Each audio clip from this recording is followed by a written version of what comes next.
What's good, YouTubers and YouTubettes? This is JB Sports back again with another one. Tyson Fury, the Gypsy King. There's only one Tyson Fury.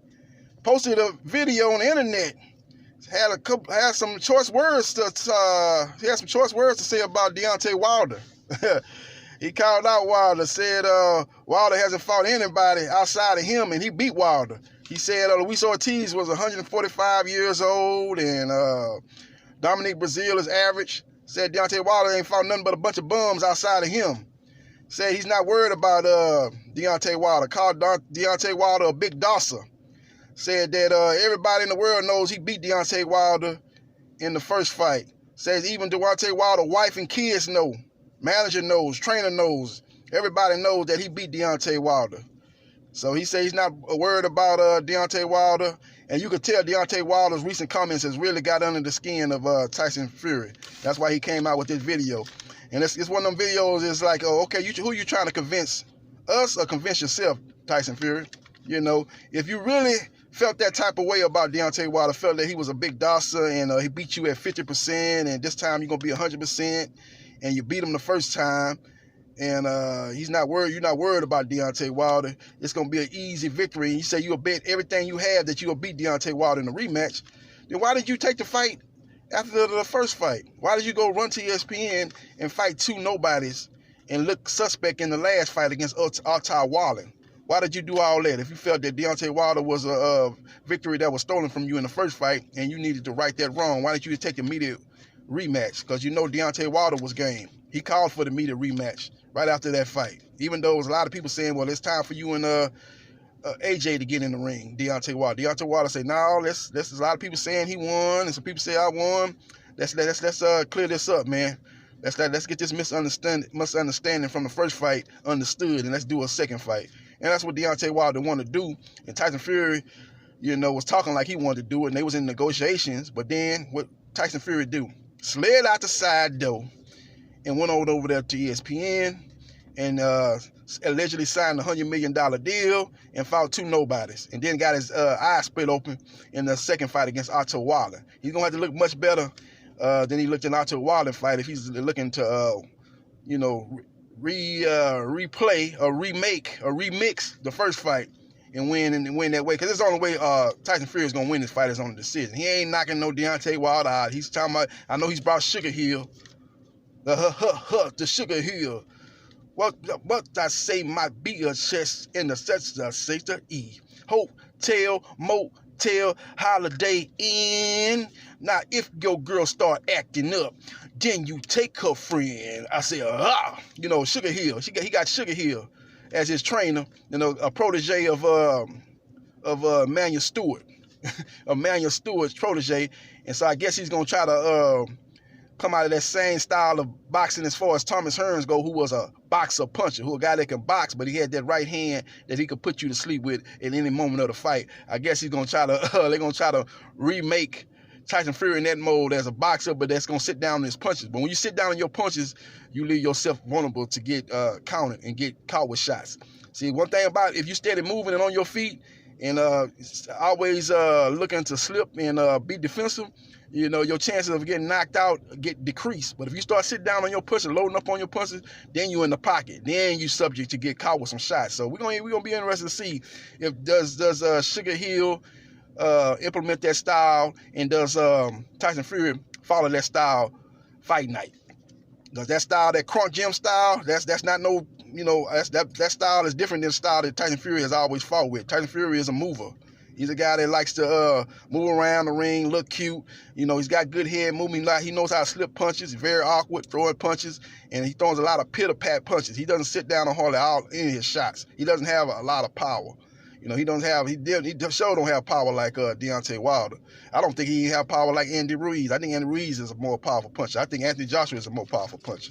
I think Dillian White is a more powerful puncher. So when you look at the power punchers in the heavyweight division, you got to go far down the list before you see Tyson Fury's name come up. So he's not a power puncher, but it's going to be interesting to see that he's affiliated now with Sugar Hill that he start sitting down on his punches. Because I think what he knows and what his team knows is they're not going to be able to run for 12 rounds and fight cute and play defensive. They know it's just a matter of time for Deontay Wilder lands that right hand. So they know that they're going to have to be a little bit more aggressive, and he's going to have to sit down in his punches, and they're going to have to look to try to hurt Wilder and possibly stop Wilder. Because one thing you got to say in the first fight that I thought Fury hurt Wilder a couple of times in that fight.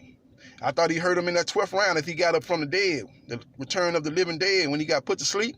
I thought he got up and he landed some shots that I think either hurt Wilder or at least buzzed Wilder.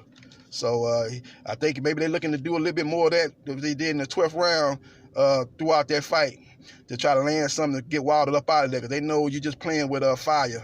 You're just playing with dynamite, because you know it's going to eventually explode on you. You keep playing with it. And if you try to box and be defensive for the whole fight and try to win a points decision, it's just going to be a matter of time before Wilder catches you with that right hand. See how it worked out for Luis Ortiz in the rematch, as he was up on my card 6-0 before he got slept. So we'll see what happens, man. We'll see what transpires.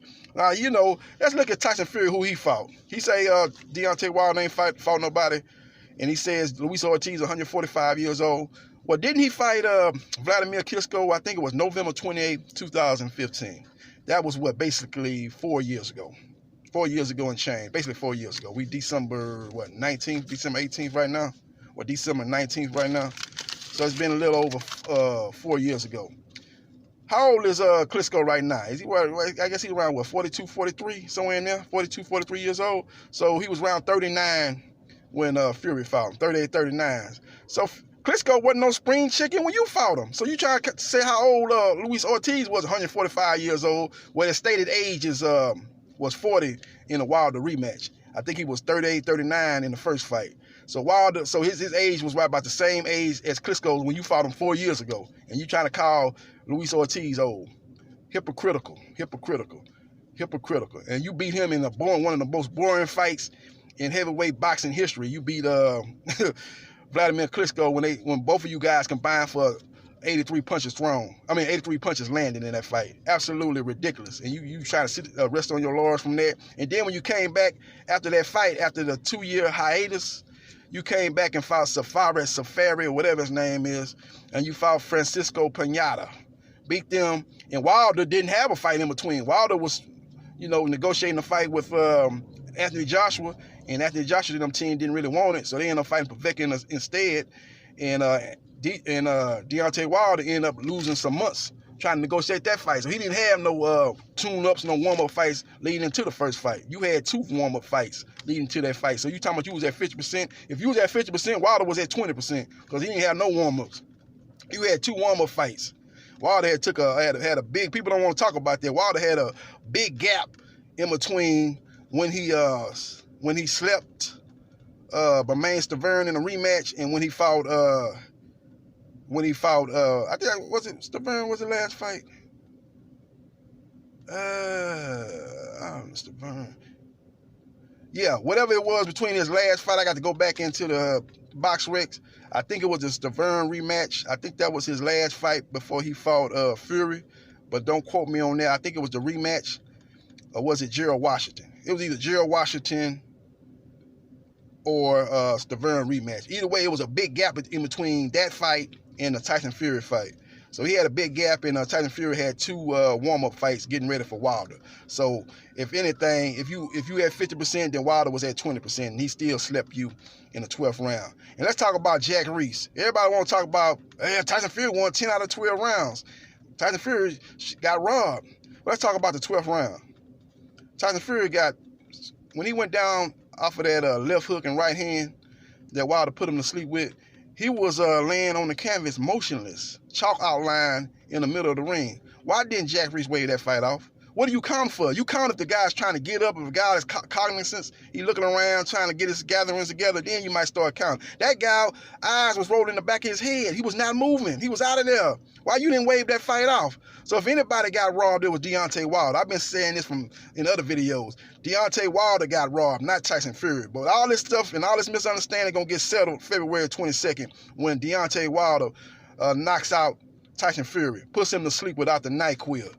and then everything's gonna be understood. And don't be surprised after he knocks out Tyson Fury. In the post-fight press conference, in the ring, oh yeah, Tyson Fury gonna be talking real big. Oh yeah, I want the rematch. He just caught me with a good shot. I was doing some good things in the fight. I was ahead in the fight, and he caught me with the right hand. It was a mistake on my part. I want the rematch. That's what he gonna say in the ring. But let a week or two pass by, and Tyson Fury gonna slide out the side door, and he ain't fighting Wilder in that third fight. Once he gets slept, he gonna slide out the side door, and he gonna have a couple of more tune-ups. This time he gonna have about 4 or 5 tune-ups before he start mentioning Wilder's name. Watch what I tell you. He ain't gonna want no part of Wilder if Wilder sleeps him in the rematch. He gonna talk big after the fight in the ring. He gonna talk real big. But later, a couple of weeks later, when they be like, okay, let's get this third fight together, Tyson Fury gonna slide out the side door. Watch what I tell you. Tyson Fury is a con man, con artist. He talks big game. If he was about that life, he would have fought Deontay Wilder immediately after he allegedly got robbed in the first fight. That ain't what happened. He ran to ESPN and fought 2 bums.